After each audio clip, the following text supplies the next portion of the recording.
Elven World, Star Travelers Through the Portal, Chapter 2, Part 4, All is Mind. It was a long and bumpy road before their first stop. Anya stared out the windows at the tall gray buildings and people who were bundled and walking against the wind. A few colorful flags flew, but mostly they passed by gray and dirty streets and buildings. After some time, they entered the countryside, with its waving fields of green and gold that moved under gray clouds. She tried to close her eyes and rest, but felt the eyes of the others on the bus staring at her.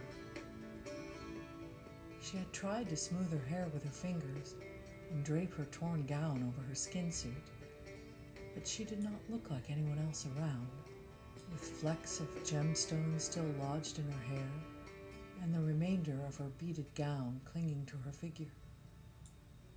She put her head against the window and wished for something better. I wish I could meet someone who could help me, she thought. The driver slowed and then stopped the bus. "Stop for 30 minutes. Everybody off the bus," he called out loudly. Miss. The driver spoke as Anya stepped down to the ground. Miss, be sure you return in half an hour, all right?" He looked worried, his eyes squinting through sunburnt skin and his brow in a frown. "Yes, of course, I'll come back with the others.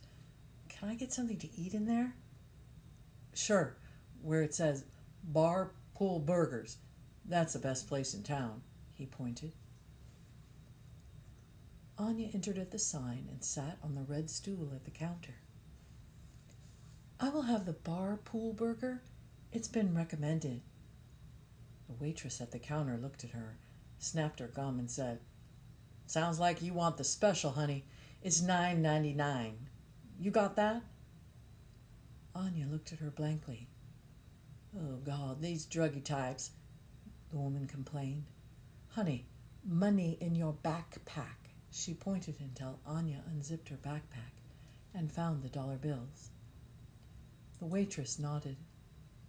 "Yeah, that. Listen, honey," she whispered. "Keep your money to yourself around here, you understand?" The waitress took the roll of money, counted out $20, and handed the rest back to her. Anya looked around the room. Several men were playing at the pool table, drinking and listening to music. In the corner was what seemed to be the shadow of a man, a very large man. Yet Anya could perceive an energy around him that was lit despite the darkness of the room. Then another, much shorter and skinnier type, sauntered up from the pool table.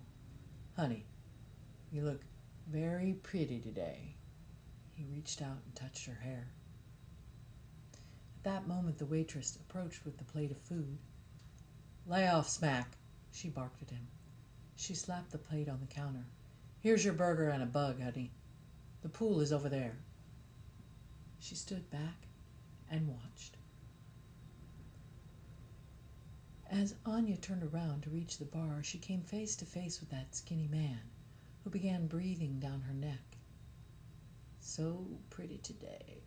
Where are you headed, little pretty?" "Chicago." "Oh, Chicago, is that right? Seeking fame and fortune in the big city. You gonna be an actress?" The man threw back his head and laughed. The other men playing at the pool table also laughed and came closer. "Pretty goes to Chicago. She wants to be an actress." I don't want to be an actress. I don't even know what that is." "You don't know what that is? Well, I will tell you. That's when you pretend to like certain things." "What things?" "Just things." He touched her face, and his finger moved down across her chest. She pushed it away. I'm going to Chicago. That's where I'm going. I have a map. Oh, the little pretty has a map. Let's all pay attention. A second man smiled with rotted teeth and drew closer as he teased. I don't like you. The waitress snapped her gum again. Hear that, Smack? Lay off. I mean it. I don't want no trouble here. But the man did not stop touching Anya. Oh, little pretty, you need to learn how to act to make it in a big city like Chicago. You have to learn how to like certain things. Things I can recommend. He laughed with the others, who began to surround her. I will leave now. Anya grabbed the hamburger and the beer and started to walk away, but the men drawing closer blocked her from the door. I don't like you. I am leaving now. I can give you a ride to Chicago. It'll be easy. It'll be safe. I'll take care of you. The waitress came around from behind the counter, confronting him. Smack! Stop it! She's obviously a runaway. She should go home. And not with the likes of you. Honey, just head for the door. Anya walked toward the door, and the men surrounded her, touching her hair, her clothes, and feeling the fabric of her skin suit. So nice, so pretty. We will take care of you. Suddenly, Smack was up in the air, and Anya had an open route to the door. She ran for it. She turned for just a moment to see the large man, who had been sitting in the corner, pushing them back towards the bar. He threatened the men. The young lady said to leave her alone. She means it. The great-sized man turned and stood behind Anya, gently pushing her out the door. He walked behind her back to the bus. Get in. I'll go with you for a while. Anya found a seat on the bus. The great-sized man spoke with the bus driver for a moment, and then came and sat beside her. Thank you so much. You probably saved my life. He nodded. I don't think you know where you are. Are you on drugs? Are you a runaway? Well, that's an interesting concept, she thought. A runaway. There are many ways to run. I am going to Chicago, she said. I heard that. Why? Where are you from? Why are you here? Anya longed to tell him the whole story. I'm from very far from here, as far as the stars. If you're on drugs, I can't help you. I don't know what that is. She took a bite of the burger. She frowned. It was awful. She managed to swallow the bite and push the rest away. My question is, who are you, and why did you help me back there? You're young. There was a pause before he continued to speak. You look like someone I know. He was silent. Oh. She waited to see if he would say more. Well, thank you for helping me. I really appreciate it. My name is, see, it's right here with my picture. She took out the wallet and showed him. See? Anya. She held up the picture. It was so strange that she would arrive with a picture already in it. New name, too. Something was still so confusing about all this. But she was drawn back into the conversation when she noticed him staring at her. What's your name? You can call me Amitola. He paused and continued as she stared at him. Amitola. It means rainbow. She continued to stare. I am Oneida. She could tell she still did not understand him. Native. Finally, he held out his hand.